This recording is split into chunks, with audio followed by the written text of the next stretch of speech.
Amados irmãos, eu não sei se você, em alguma oportunidade, conheceu alguém, e ao conhecer esse alguém, você imaginou uma série de coisas a respeito dessa pessoa.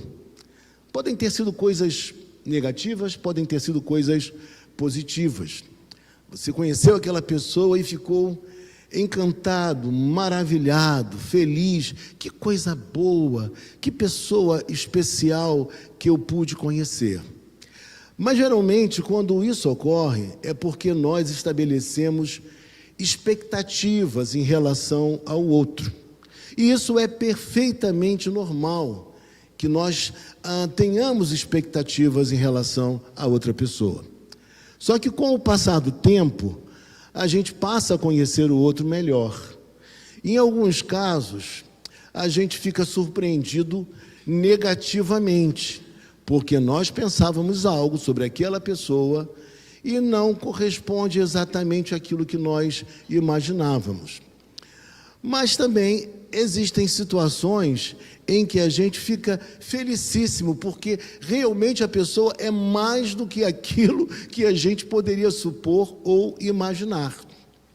E na passagem que está à nossa frente na manhã de hoje, nós temos dois discípulos que, após o momento no qual Jesus Cristo é crucificado e depois ressuscita, mas embora não tivessem ainda a convicção perfeita de que ele de fato havia ressuscitado, esses dois discípulos eles voltam para uma aldeia que aproximadamente ficava a 12 quilômetros, aproximadamente. E essa aldeia se chamava Emaús. Não sabemos exatamente a localização dela, mas o nome da aldeia era Emaús. E eles voltavam para casa um tanto quanto desesperançados, desanimados, porque eles acreditavam que Jesus seria aquele que libertaria o povo de Israel do jugo romano. E com a morte de Jesus, já era esse o terceiro dia, e nada havia acontecido até então, eles achavam que as suas expectativas haviam se frustrado. E na manhã de hoje, talvez nós tenhamos pessoas aqui que tenham muita expectativa em relação a Jesus. Talvez outras, talvez por algum problema, tenham ficado um tanto quanto desanimadas. Mas o que acontece é que esses dois discípulos, eles iam conversando a respeito de todas as coisas que haviam acontecido. E que coisas eram essas? Justamente a morte e a crucificação de Jesus e algum burburinho que já havia sobre a sua possível ressurreição. E o texto nos fala que eles iam conversando e, de repente, no meio do caminho aparece Jesus. E Jesus aparece sem que eles soubessem que era ele. Por alguma maneira, o próprio Deus impediu que eles reconhecessem que era Jesus, que ali estava ao lado deles caminhando. E o texto nos diz no verso de número 15, aconteceu que enquanto conversavam e discutiam, o próprio Jesus se aproximou e ia com eles. Nos momentos de luta, de dificuldades, de aparente abandono, Jesus nunca se ausenta. Ele sempre está bem pertinho de nós para nos instruir e para cuidar, inclusive, das nossas dúvidas e também questionamentos. E a sequência do verso, o verso de número 16, vamos fazer a leitura na tela, o verso 16. Os seus olhos, porém, estavam como que impedidos de o reconhecer. Então lhes perguntou Jesus: que é isso que vos preocupa? E de que ides tratando à medida que caminhais? Eles pararam entristecidos. Jesus faz uma pergunta que ele obviamente já sabia a resposta, mas Jesus queria desenvolver com eles uma conversa, uma interlocução. E Jesus lança essa pergunta: o que está acontecendo? Por que vocês estão conversando, estão preocupados à medida que vocês caminham? E eles estavam entristecidos e pararam entristecidos, porque toda a sua expectativa, sua esperança em relação a Jesus, aparentemente estava frustrada. Quando chega no verso de número 18, Um, porém, chamado Cleopas, respondeu, dizendo: eis o único, porventura, que, tendo estado em Jerusalém, ignoras as ocorrências desses últimos dias? Como assim? Você está aqui para a festa da Páscoa, onde tem tanta gente, e Roma sempre que crucifica alguém, Roma dá total publicidade a esses eventos, para que outras pessoas não se aventurem a também fazer a mesma coisa, tentando derrubar o Império Romano. Então, eles usavam esses eventos como algo a disciplinar. E assim acontece. E Cleopas fica surpreso como Jesus não sabia do que estava acontecendo naqueles últimos dias. Obviamente, Jesus sabia de tudo, porque Ele é Deus, Ele sabe de todas as coisas. Apenas era uma forma de desenvolver uma conversa. E quando nós chegamos nesse versículo 18, eu preciso dizer a vocês que nós não sabemos quem foi esse tal Cleopas, porque o seu nome só aparece aqui. Há uma menção muito parecida lá em João 19, 25, a um tal de Clopas, mas não se tem certeza se é a mesma pessoa. E essas duas pessoas que iam caminhando, não sabemos se era um casal, se eram dois amigos, não temos certeza absoluta, mas o que nós sabemos é que eles eram discípulos do Senhor Jesus Cristo, porque Jesus não tinha apenas os 12, tinha outros discípulos também. E nos dias de hoje, o nosso Senhor Jesus Cristo ainda conta com inúmeros discípulos, entre os quais aqui estamos nós. E o texto prossegue a nos dizer, então, meus irmãos, versículo 19, veja comigo. E ele lhes respondeu: quais? E explicaram o que aconteceu a Jesus, o Nazareno, que era varão profeta, poderoso em obras e palavras, diante de Deus e de todo o povo. Veja comigo que, mais uma vez, eles tiveram uma visão limitada a respeito de Jesus Cristo.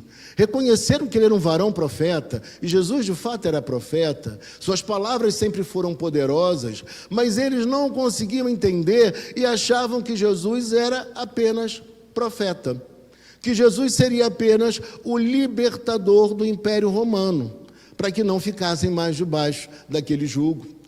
Mas Jesus não era apenas profeta, é o Verbo encarnado, é o Filho de Deus, é o Rei dos Reis, é o Salvador de cada um de nós.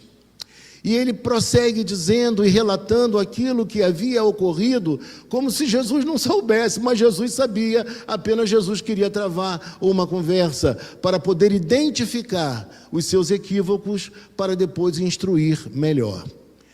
E como os principais sacerdotes e as nossas autoridades o entregaram para ser condenado à morte e o crucificaram. Veja comigo que no versículo de número 20, os dois discípulos, eles atribuem a morte de Jesus a seu próprio povo, às suas próprias autoridades, e não às autoridades romanas, embora somente Roma pudesse impingir tamanha penalidade, a pena capital. E quando nós prosseguimos mais um pouco ainda no texto, veja comigo, versículo 21. Ora, nós esperávamos que fosse ele quem havia de redimir a Israel. Mais uma expectativa que eles nutriam e mais uma expectativa um tanto quanto equivocada. Eles acreditavam que Jesus fosse aquele que iria libertá-los do jugo romano. Era essa a ideia que eles pensavam. Por mais que Jesus falasse de um reino que não era deste mundo, ainda assim a dificuldade era grande de compreender a real intenção de Jesus Cristo. Mas depois disso tudo, é já este o terceiro dia desde que tais coisas se sucederam. É verdade também que algumas mulheres das que conosco estavam nos surpreenderam, tendo ido de madrugada ao túmulo. Versículo seguinte, e aqui tem uma coisa muito importante. Eu não sei se vocês lembram quem foi a primeira pessoa que viu Jesus ressuscitado. Quem lembra? Maria Madalena, uma mulher. Em segundo lugar, algumas mulheres, outras mulheres. Em terceiro lugar, os discípulos no caminho de Emaús. E em quarto lugar, o apóstolo Pedro. Mas é interessante destacar que se os cristãos quisessem convencer as pessoas da ressurreição, eles nunca colocariam as mulheres primeiramente na cena. Por quê? Porque o depoimento das mulheres naqueles dias não tinha valor. Mas é justamente isso que a narrativa nos diz da Bíblia Sagrada. Primeiramente, Maria Madalena, depois outras mulheres. A Bíblia fala a verdade, ainda que a verdade seja ainda mais difícil de muita gente aceitar.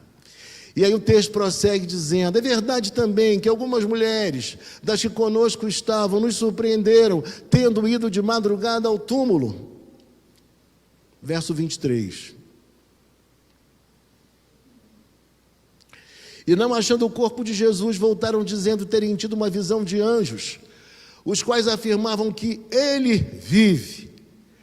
De fato, alguns dos nossos foram ao sepulcro e verificaram a exatidão do que disseram as mulheres, mas não o viram. Então, se eles não viram, se o testemunho é das mulheres, então nós não temos certeza absoluta que ele de fato ressuscitou. E o texto prossegue então. Então lhes disse Jesus: ó nécios e tardos de coração, para crer tudo que os profetas disseram. Jesus está dizendo assim: como vocês são, desculpe a expressão, mas é essa a tradução melhor, lerdos, e pessoas de pouco conhecimento, pessoas que desconhecem aquele conteúdo, que já tiveram contato com ele.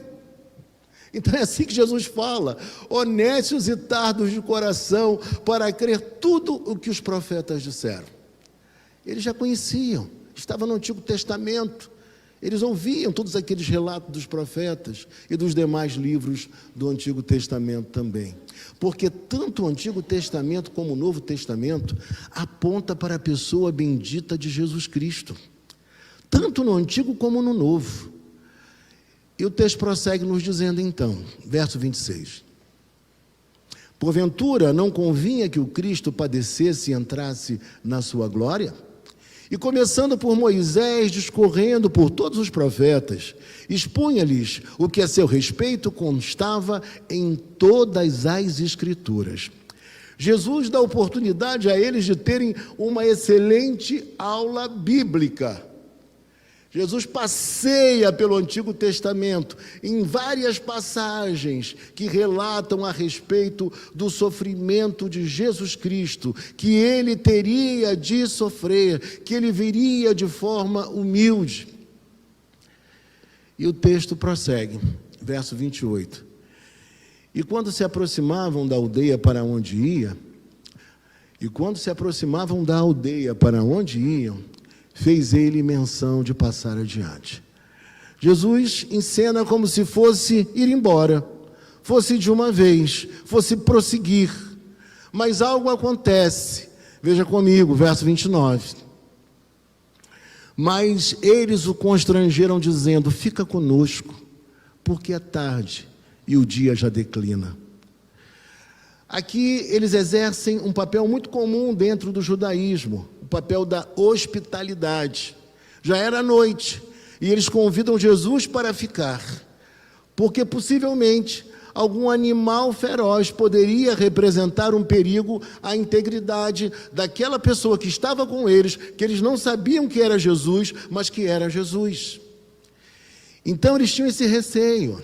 Tinham também o receio que talvez algum salteador, algum ladrão, alguma pessoa violenta, um bando, pudesse fazer algo contra aquela pessoa que de maneira tão amável lhes expunha as Escrituras, mostrando tudo que a seu respeito, ou melhor, a respeito do Messias, dizia no Antigo Testamento. E aí, meus irmãos, ele resolve ficar com eles e entrar para cear com eles. Aqui nós vemos a primeira refeição da nova criação. É um momento maravilhoso de comunhão com esses dois discípulos que não faziam parte do grupo apostólico dos 12, mas que Jesus, de forma amorosa, cuidou do coração duvidoso, cuidou daquelas expectativas que estavam frustradas. Jesus demonstrou tremendo amor e paciência para com eles. E isso talvez nos traga bastante tranquilidade nesta hora, porque se Jesus foi assim com eles, Jesus também é assim conosco. Jesus tem comunhão conosco, fica conosco. Jesus é aquele que permanece ao nosso lado, mesmo nos momentos de dúvida, para sustentar a nossa fé. E o texto diz então: e aconteceu que, quando estavam à mesa, tomando ele o pão, abençoou-o e, tendo-o partido, lhes deu. Aqui acontece uma coisa muito extraordinária, uma coisa diferente. Quem deveria assumir o lugar para partir o pão, para dar a bênção, deveria ser o anfitrião, o dono da casa, aquele que estava recebendo aquele viajante, aquele peregrino. Mas aqui não, é Jesus quem assume esse papel e parte o pão e dá comunhão a eles. E o texto nos fala algo maravilhoso também. Volte lá no versículo 30, por favor. E aconteceu que, quando estavam à mesa, tomando ele o pão, abençoou e, tendo partido, lhes deu. Deu a comunhão, deu o pão, trouxe aquele alimento essencial que todos nós precisamos igualmente. E esse pão aponta para a realidade da última ceia. Aponta também para a multiplicação dos pães. Que Jesus é aquele que nos traz o alimento essencial à nossa vida, não somente à nossa vida física, mas também à nossa vida espiritual. É Jesus que alimenta a nossa alma. Versículo seguinte, 31. O texto nos diz assim: então se lhes abriram os olhos. E eu queria que você lembrasse, nós lemos no verso 18, que por uma maneira sobrenatural, Deus fez com que eles não pudessem ver que era Jesus que caminhava ao lado deles. Agora, mais uma vez, de forma sobrenatural, é o próprio Deus que permite que os olhos, que o entendimento deles seja aberto. Veja comigo. E então se lhes abriram os olhos e reconheceram. Então se lhes abriram os olhos e o reconheceram. Não sabemos se eles viram as chagas nas mãos de Jesus enquanto Jesus partiu o pão. Não sabemos se foi isso. Se eles tiveram tamanho privilégio de observar as mãos de Jesus, as suas chagas. Ou talvez que por algum gesto muito peculiar de Jesus Cristo, sabe aqueles gestos que você reconhece quando um amigo sempre faz, que é algo corriqueiro, algo que faz parte do comportamento e do jeito do nosso amigo ser? Só ele faz assim, ou só aquela amiga faz assim?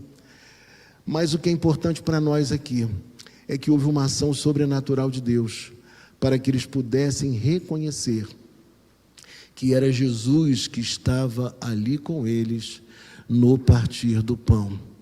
E o texto nos fala que Jesus desapareceu da presença deles. Isso mostra que o corpo de Jesus era agora um corpo glorificado. E o corpo glorificado tanto pode comer um pão, como também esse corpo pode atravessar uma parede. E pode chegar de maneira veloz a Jerusalém, para estar com os discípulos que também estavam preocupados, atônitos e desesperançados. Que coisa maravilhosa!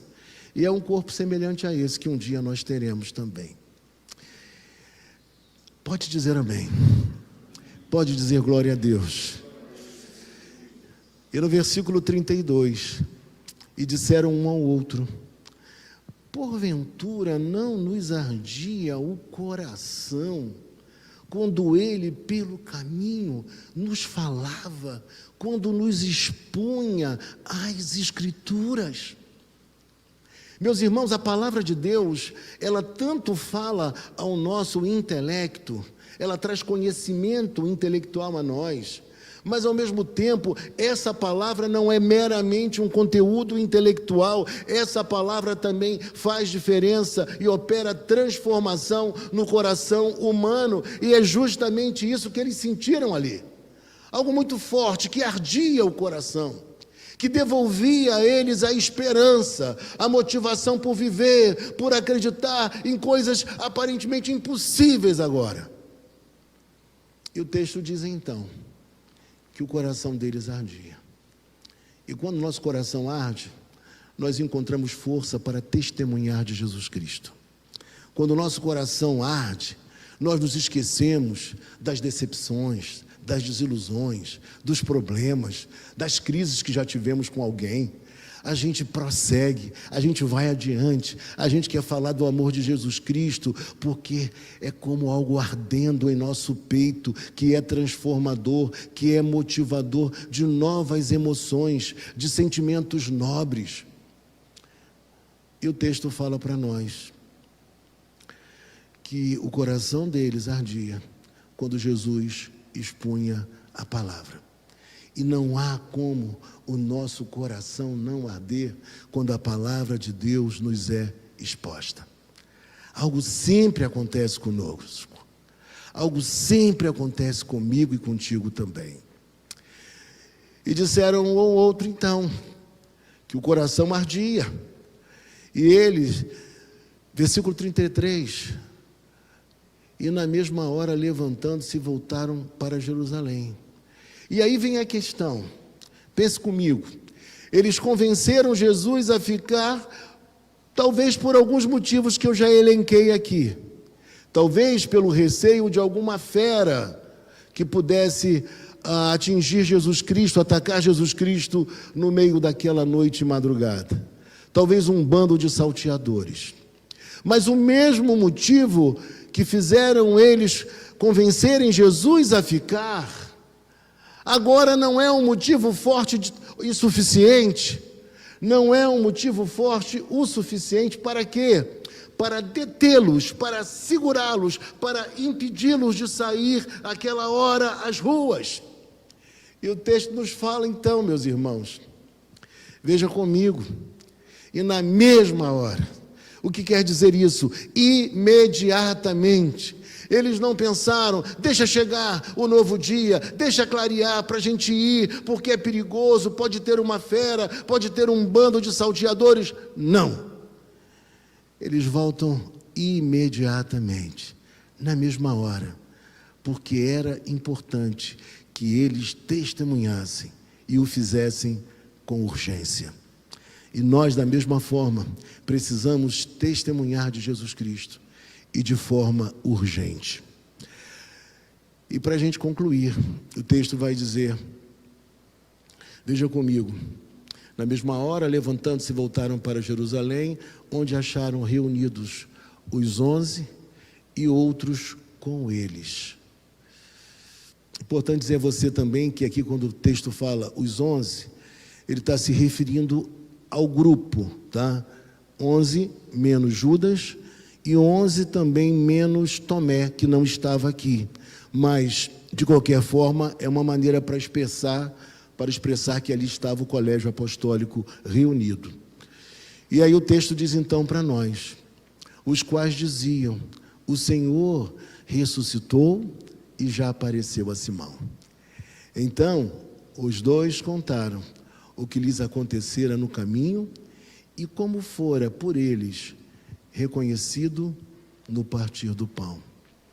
Veja que foi a mesa, nesse momento tão sublime da mesa que nós teremos aqui, que eles puderam reconhecer que era Jesus que estava com eles, devolvendo-lhes a esperança de viver, devolvendo a eles a esperança não num reino passageiro e humano, mas trazendo a esperança num reino glorioso e eterno, que é o reino do nosso Senhor e Salvador Jesus Cristo.